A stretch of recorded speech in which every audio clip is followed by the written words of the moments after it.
India is a vast land bristling with history, flavour, 1.4 billion people and an extraordinary wealth of birds. I spent 5 weeks backpacking across India with my good mate Andy.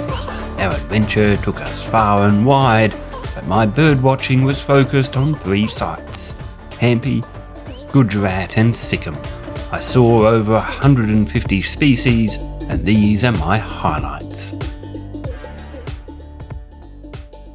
We were drawn to Hampi by the nearby ruins, but my first birding opportunity was in the luscious grounds of our hotel, where a family of spotted owlets had made themselves at home. These owls are little larger than the average smartphone and are well camouflaged among the palm fronds. It seems they chose this place to roost because the insects attracted by the nearby lights made for a plentiful hunting ground. Gardens like this are often the best place to photograph sunbirds because they are attracted to the ornamental flowers. This is a male purple rump sunbird. Like most sunbirds, his plumage is striking and iridescent. The female is comparatively plain. Nearby, the equally mesmerising purple sunbird forages for nectar. His entire body is iridescent purple. There was a familiar species here too. This is a female Asian coral, a type of cuckoo which is widely distributed across Asia and visits northern and eastern Australia in summer. The male is entirely blue-black, but I actually prefer the intricately mottled plumage of the female.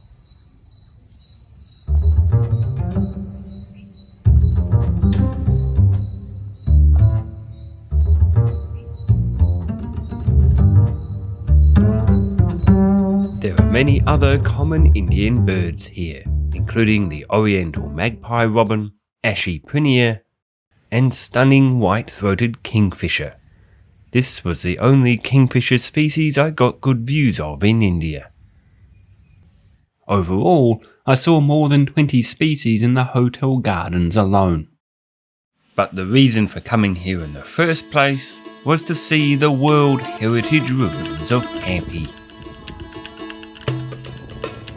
The spectacular ruins are set in a surreal landscape of jumbled boulders and scrub.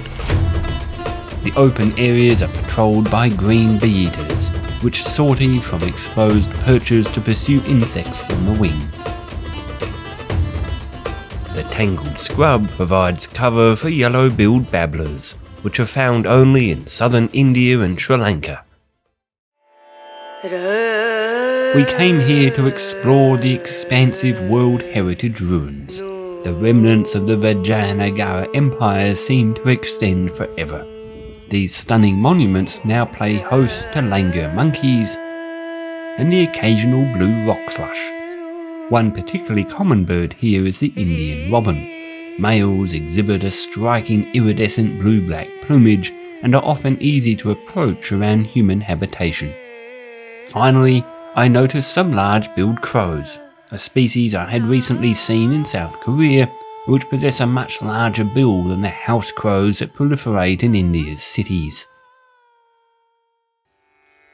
After Hampi, we travelled to Goa and Aurangabad, and eventually arrived at our next birding destination, the Little Rann of Kutch, a few hours northwest of the Gujarati capital, Ahmedabad.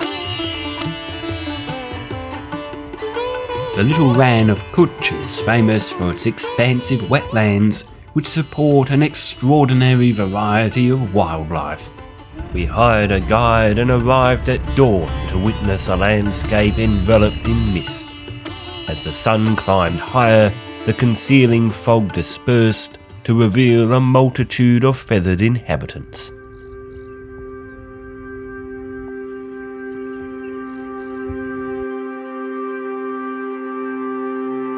Spoonbills and godwits forage in the shallows, accompanied by painted storks, white-tailed lapwings, and graceful flamingos. On the shore, Greylag and bar-headed geese forage in small parties. To get here from their breeding grounds in China, bar-headed geese must traverse the Himalayas, making them one of the highest flying birds on Earth. This flock had picked up an unusual member though, a red-breasted goose. This species is such a rare vagrant here that its presence had attracted attention from the local newspaper.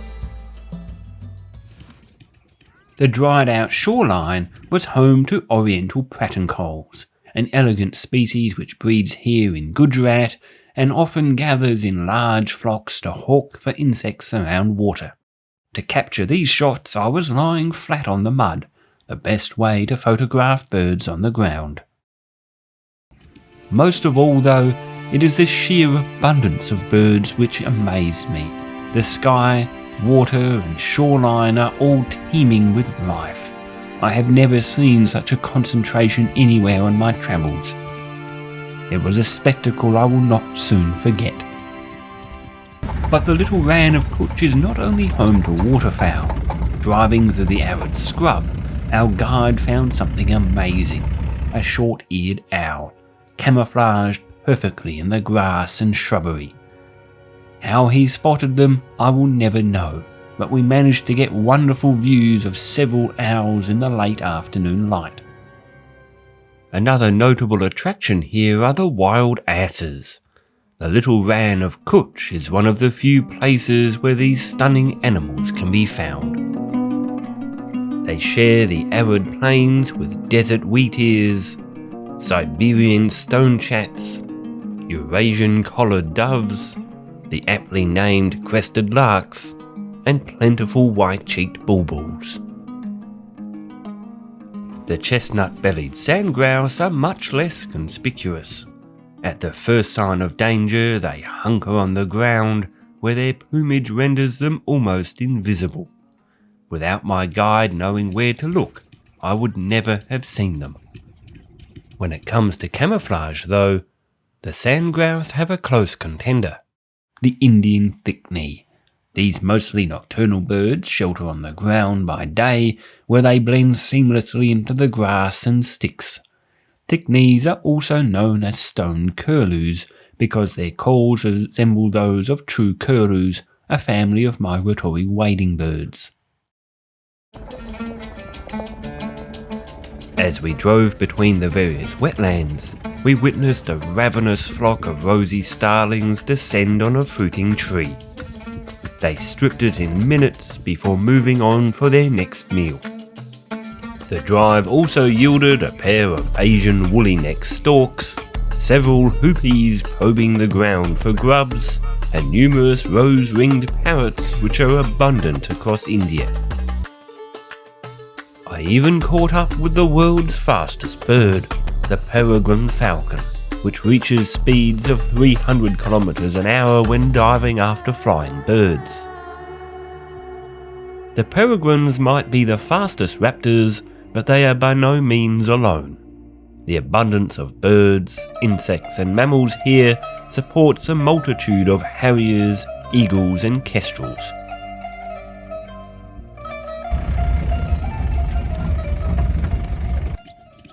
The Little Rann of Kutch lived up to its reputation as a birdwatcher's paradise, but it was time for us to move on. After Gujarat, we travelled across Rajasthan,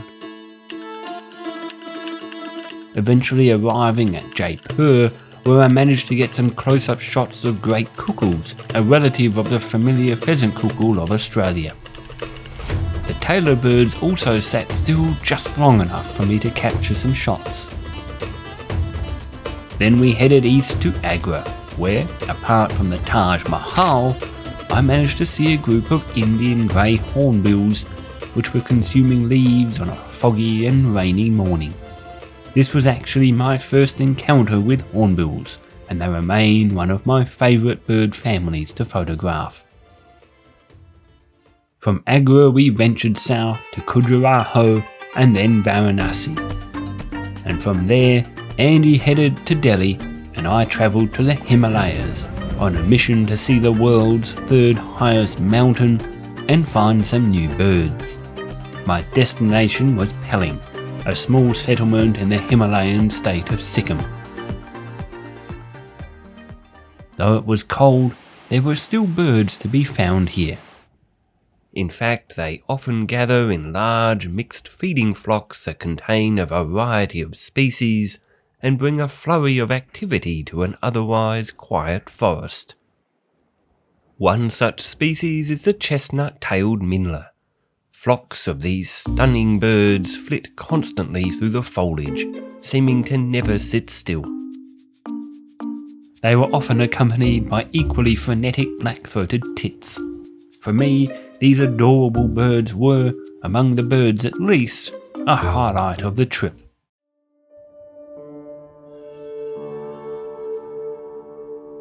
A small fruiting tree in the gardens near my hotel drew a range of species from the surrounding forest, including rusty-fronted barwings, a beautifully plumaged species which is distributed in the eastern Himalayas and parts of Myanmar. Another tree nearby was adorned with fist-sized fruit, which proved popular with a much more colourful visitor.